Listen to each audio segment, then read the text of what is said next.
రాక్షస సంహారము చేసి లోక రక్షణ చేశావు, భక్తుల మదిలో నిలిచావు.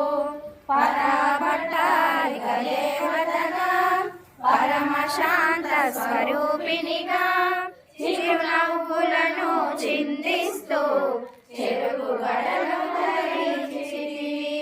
పంచదశాక్షరి మంత్రాదిత పరమేశ్వర పరమేశ్వరితో ప్రమద గణములు కొలువుండ కైలాసం పులకించే.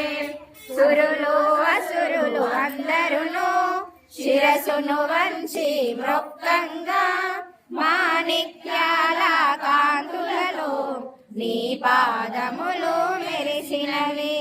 మూలాధార చక్రములో యోగినులకు ఆధీశ్వరి అయి అంకుశాయుధారినిగా భాసిల్లెను శ్రీ జగదంబ. సర్వదేవతల శక్తులచే సత్య